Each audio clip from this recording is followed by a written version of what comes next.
Saudações, gente bonita. Mestre líder aqui falando.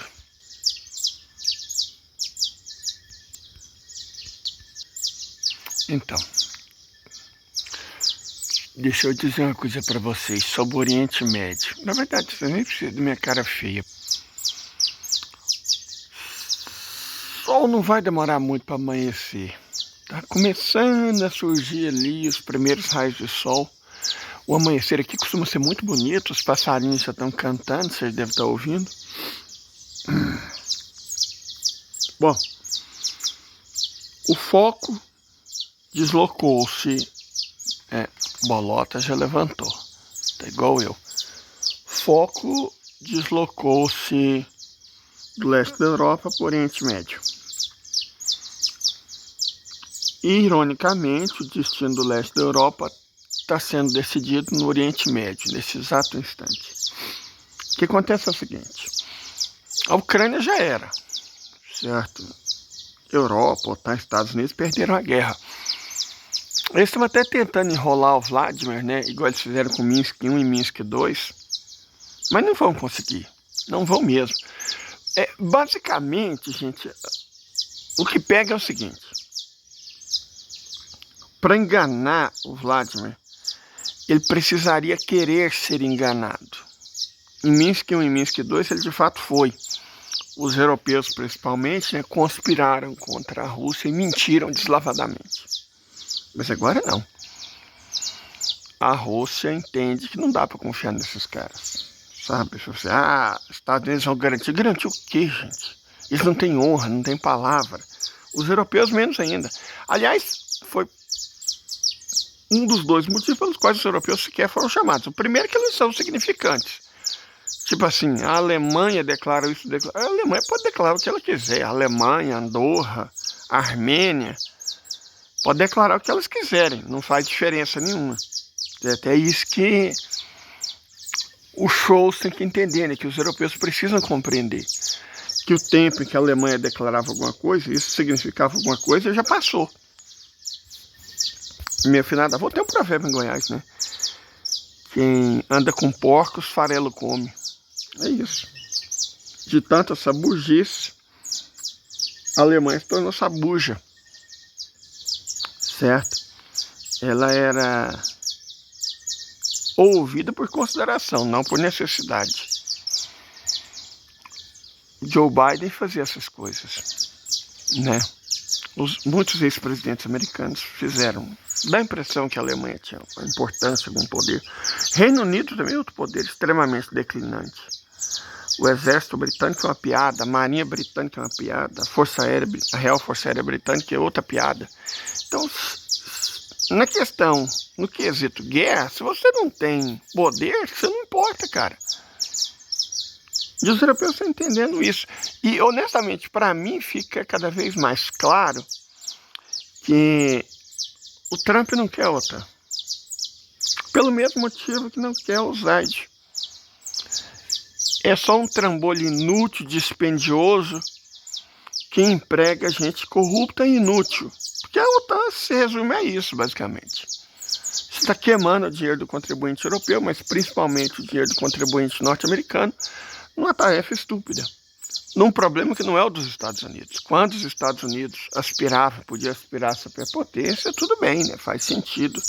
Tantas tropas americanas na Europa e tal. Mas agora não faz mais, cara. A verdade é essa, camaradas. A Europa está caminhando ativa e rapidamente para a insignificância econômica, geopolítica, né?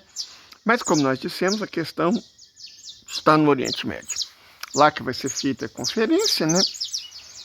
Entre russos e norte-americanos para decidir o destino da Europa e da Ucrânia. Eu não tenho muita clareza de qual que é a postura russa. Que os russos ficaram mais espertos, eles aprenderam muita coisa com o conflito. Mas os americanos nitidamente querem paralisar a guerra. Eles querem que a guerra acabe, de preferência. Ou pelo menos garantir um cessar-fogo. Nós já falamos sobre isso. Que não é vantagem nenhuma para a Rússia, nem o cessar-fogo e menos ainda paralisar a guerra. Mas os Estados Unidos precisam desesperadamente disso. porque eles estão enfrentando problema de liquidez e de inflação. Correto? Então, os dois interesses são distintos. Agora o jogo virou. Os Estados Unidos querem que o conflito... Cara, vocês já viram um ser mais bonito que esse? Fala sério. Os Estados Unidos querem muito que o conflito termine. Precisam, na verdade. E a Federação Russa não faz questão nenhuma, porque ela está ganhando muito com a continuidade do conflito. Isso que vai ser decidido lá. Vai ter um tour de force.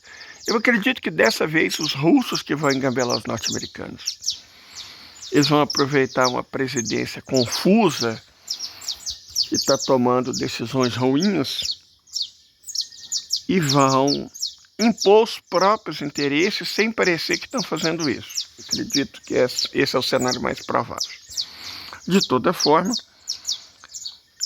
a questão do Oriente Médio está muito longe de se resumir às decisões sobre o futuro da Europa que estão sendo tomadas em Riad.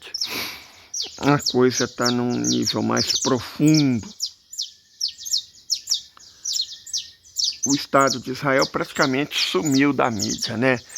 Enquanto eles estavam vencendo, ou pelo menos pareciam que estavam bombardeando, eles achavam que era bonito ser feio, né? Vamos bombardear umas crianças, destruir os prédios, arrebentar umas escolas, atacar umas igrejas, isso vai fazer a gente parecer forte. Olha, pode até terem conseguido isso, com o público interno. Mas pro resto do mundo pegou mal demais, dá conta, e o Estado ilegítimo começou a ter consequências, sabe? Eles começaram a sentir as consequências do que estavam fazendo. Não que fosse algo novo, né? A Nakba é de 1948, lá se vão quase 80 anos. Então não é que Israel tenha começado de repente a fazer atrocidades, sempre fez. É uma característica, certo? A política de dois estados sempre foi uma farsa. Desde o início, Israel deixou claro que queria um só estado e expulsar toda a população nativa, porque os palestinos que são nativos de lá, e criar o grande Israel, não só nos territórios designados pela ONU, mas sul do Líbano, o Líbano inteiro, Jordânia, Síria, até a Arábia Saudita, Iraque, Kuwait, Egito, o grande Israel. Esse foi o objetivo deles desde sempre. E se você pensa num país ridículo, que tem uma população de 9 milhões de habitantes, dos quais 7,5 milhões são étnicos, se tanto, o grande Israel, como é que 7,5 milhões vai enfrentar 400 milhões? Então, o grande Israel, muito mais que um projeto territorial, tipo assim, ó, vamos conquistar as terras a leste do Nilo, as terras a oeste do Golfo Pérsico, as terras a oeste do Eufrates, as terras ao sul do Tigre, muito mais do que um projeto territorial, é um projeto de ação. Porque é óbvio que 7 milhões não vence 400 milhões. O que Israel propõe desde a sua fundação é um estado de guerra contínua, que não dá para você vencer. É como se houvesse um plano de Andorra para conquistar a Espanha e a França, um plano de Luxemburgo para dominar a Holanda e a Bélgica, um plano de Liechtenstein para conquistar a Suíça e a Áustria. Não é realista. Ou um plano de Malta para invadir a Sicília. Então, sabe, é aquele tipo de coisa que não vai acontecer, não tem como acontecer. Então, por que o plano? Por que os mapas? Porque o que Israel quer não é necessariamente o território. O que Israel quer é o estado de guerra permanente, constante, para justificar a própria existência, para justificar receber dinheiro sempre de outros países, para justificar a própria violência, porque é um estado violento, certo? É um estado violento, um estado profundamente violento, que vive do exercício da violência e da guerra. Essa que é a questão. Não tem muita coisa a ver com o território. Tem a ver com o fato de que é um estado que vive em guerra permanente e que só sobrevive recebendo dinheiro do Ocidente para viver no estado de guerra permanente. Essa que é a questão. Certo? Nunca foi conquistar os territórios para poder viver em estado de guerra permanente. De alguma maneira, eles acreditam que vão vencer a guerra contra os palestinos, vão expulsar todos os palestinos, que são os nativos né? Toda a população nativa. Mas aí eles precisam de quê? Precisam continuar a guerra. Porque eles precisam se fazer de vítima, precisam de narrativa, precisam justificar a violência. Cara, isso gera renda, gera emprego em Israel. A guerra, a repressão, a opressão, a arbitrariedade, roubar casas que não são deles, roubar propriedades que não são deles, roubar. De tanto roubar, uma hora eles teriam que roubar tudo. E aí o Estado de Israel se normalizaria? Nunca, jamais. Jamais. O Estado de Israel não sobrevive na paz. Então você precisa de ter um inimigo constante. Por isso o projeto Grande Israel. Mas eu vou falar uma coisa para vocês, gente, rapidamente aqui. É óbvio que não vai dar certo. Israel está muito perto de enfrentar a sua primeira e mais definitiva derrota, certo? Na verdade, já foi derrotado pelo Hezbollah em 2006, né? Novamente pelo mesmo Hezbollah o ano passado, e não conseguiu vencer o Hamas. O que significa que perderam, porque é um estado de 9 milhões de habitantes contra uma força de 5 mil homens, e eles não conseguiram vencer. A verdade é essa. Eles perderam. Mas, muito mais do que isso, eles conseguiram unir contra eles os árabes. Conseguiram unir contra eles toda a população e todos os governos do Oriente Médio, conseguiram unir contra eles o mundo muçulmano. Então já era, acabou. O que está acontecendo agora é a agonia, né? A agonia. Que pelo jeito eles pretendem prolongar para amplificar o vitimismo. Mas enfim, uma coisa interessante do Oriente Médio é que até agora me parece claro o verdadeiro vencedor. Sua Alteza Real, Príncipe Mohammed bin Salman bin Abdulaziz Al Saud. Ele é o vencedor. Ele é o vencedor. Uma espécie de unidade islâmica costurada em torno da figura dele. Ele não tem os problemas que os ancestrais tiveram. Ele soube manejar muito melhor tanto a situação interna da Arábia Saudita quanto a situação externa. É um gênio da geopolítica, indiscutivelmente. Um homem muito rico, um homem muito poderoso e muito capaz, certo? Ele não... E soube escolher bem a parceria, né? Ontem alguém levantou uma questão na live minha, por que a Rússia não ajuda o Irã na questão de Israel? Cara, por que a China, não ajuda o Irã na questão de Israel? Primeiro, porque o Irã não é uma questão chinesa, o Irã é uma questão russa. O país que se aproxima, que precisa, que coopera ativamente com o Irã é a Rússia. A Rússia precisa de uma saída para o Oceano Índico. O Irã é o caminho. O problema da China é Israel. Israel tem que ser suprimido, né? O Estado é legítimo, para que haja rotas comerciais por terra entre a Eurásia e a África, para que a nova rota da seda chegue no Egito e do Egito se espalhe pela África.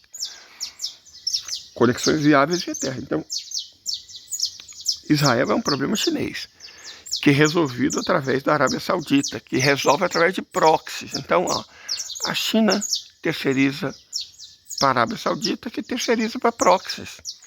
E nesse arranjo, nessa forma de organizar as coisas, os fatímidas, não sei se eles gostam de ser chamados de fatímidas, né? Os xiitas, não só o Irã, mas Iraque, Azerbaijão, né? Os fatímidas, eles acabaram reconhecendo a autoridade de Sua Alteza Real sobre o Islã.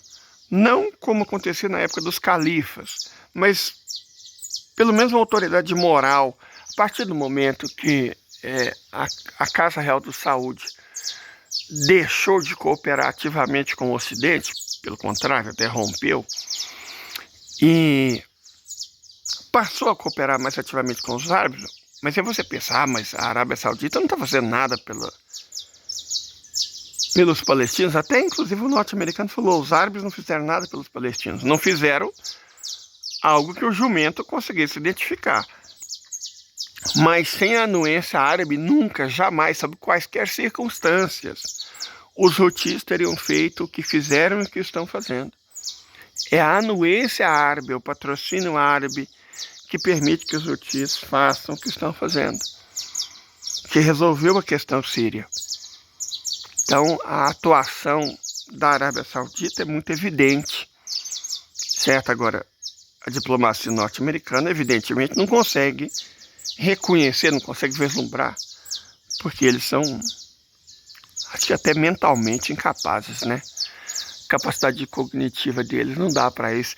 É meio que aquele que eu sempre cito, né?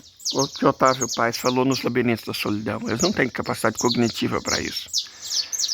Mas, a bem da verdade, quem emergiu como grande liderança do novo Oriente Médio é a Arábia Saudita.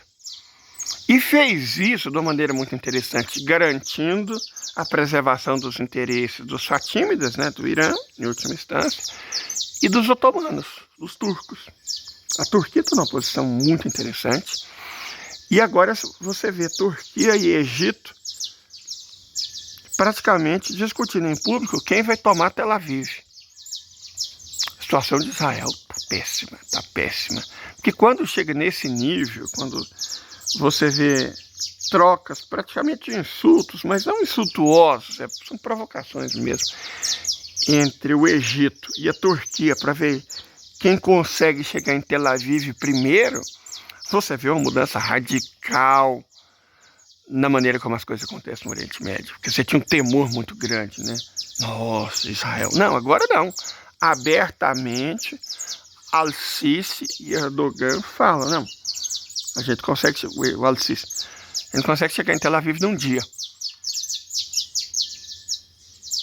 Mas é verdade que os turcos também conseguem. Certo? Na verdade, os turcos também conseguem. E o fato deles falarem isso abertamente quer dizer que não é qualquer medo, mas qualquer respeito mais sobre a posição de Israel ou sobre os Estados Unidos. Gente, para mim parece claro que o Trump não está mais afim de sustentar a OTAN. Na verdade, ele quer se livrar da OTAN. Eu acho que o acordo de paz com a Rússia tem muito mais a ver com se livrar da OTAN, se livrar da Europa, do que necessariamente fazer a paz com a Rússia. Tem que tentar salvar alguma coisa internamente, né? Vencer alguma coisa. Não, é muito mais a questão de se livrar da OTAN. E os europeus fazerem birrinha, e somos contra. Então foda-se, cara. Eu acho que vai ser alguma coisa nesse sentido que o Donald vai acabar fazendo. E de toda forma, ele já começou a pressão sobre Taiwan e vai começar, ainda que debaixo dos panos, ainda que de forma camuflada, a pressão sobre o Estado legítimo também. Eu repito, estuda a história americana se você quer falar dos Estados Unidos. A maioria desses manés que estão falando sobre os Estados Unidos não tem a mínima noção de história americana. A menção do Donald Trump, direta, indireta, simbólica, a figuras como Theodore Roosevelt e William McKinley, ela deixa claro que a postura do Trump realmente é um Make American Great Again, né, mega, mas centrado numa certa política isolacionista. Ele simplesmente não quer fazer a América grande novamente, como Woodrow Wilson fez. Ele quer fazer a América grande novamente, como Theodore Roosevelt fez, como McKinley fez. Centrado em si mesmo, sem resolver problemas que não são dos Estados Unidos. E não é porque o Trump, de repente, se tornou um cara bom. Não é essa a questão. É porque ele percebeu que os Estados Unidos estão quebrados. E a prioridade dele é salvar os Estados Unidos. Ainda que, conforme nós já discutimos várias vezes, não há mais o que possa fazer. Certo? Realmente não há mais. Eu não sei se ele entendeu isso, que ele é como comandante do Titanic depois do acidente. Bateu no iceberg. Então vamos levar até um porto, vamos... Não dá, cara. Não dá. O Titanic está irremediavelmente condenado. Sabe? Os Estados Unidos, o capitalismo americano, né, Bolota? Eles estão condenados, já era. Não há mais o que fazer, não dá mais para salvar. O que eles podem fazer é tentar salvar a primeira classe. Eu acho que rapidamente as políticas do Trump vão mudar para isso. Na verdade, se já não tiver mudado, né?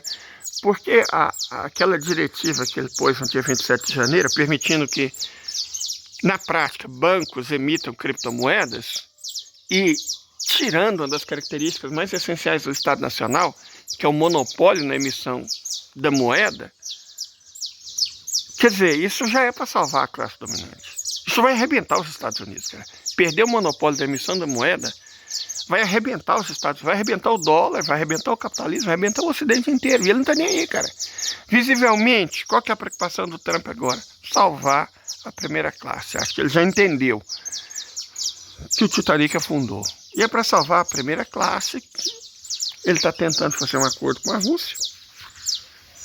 Que ele vai se livrar da OTAN, ele vai se livrar de Israel, como vai se livrar de Taiwan e provavelmente da Coreia do Sul. Checkmate, na verdade, né? Ou pelo menos o cheque. Essa é a realidade que nós estamos. Tenha um bom dia.